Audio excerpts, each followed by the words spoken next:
ಹೆದ್ದಸೆಯ ಶಿವಪಂಚಾಯತನ ದೇವಾಲಯದಲ್ಲಿ ಲಿಂಗರೂಪಿಯಾದ ಉಮಾಮಹೇಶ್ವರ ಮುಖ್ಯ ದೇವರು. ಉಮಾಮಹೇಶ್ವರನ ಮುಂಭಾಗ ಬಲದ ಗುಡಿಯಲ್ಲಿ ಗಣಪತಿ ವಿಗ್ರಹವಿದೆ. ಗಣಪತಿಯ ವಿಗ್ರಹವು ವಿಶಿಷ್ಟವಾಗಿದ್ದು ತಲೆಯ ಮೇಲೆ 5 ಹೆಡೆಯ ಸರ್ಪವಿದೆ.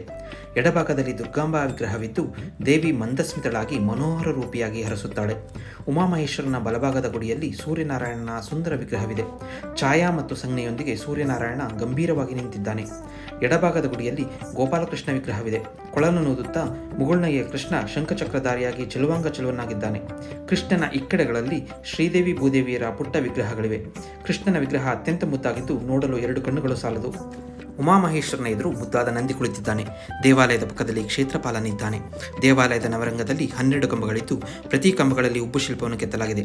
3 ಕಾಲಿನ ಭೃಂಗಿ, ಕಪಾಲಭೈರವ, ಪಂಚಪಾಂಡವರು, ದ್ರೌಪದಿ, ಗರುಡ, ಆಂಜನೇಯ, ನಂದಿ, ಅಲಂಕೃತ ಕುದುರೆ, ಗಜ, ನಾರದ, ಸೌಮ್ಯ ವೀರಭದ್ರರ ವಿಗ್ರಹಗಳು ಅತ್ಯಂತ ಸುಂದರವಾಗಿವೆ.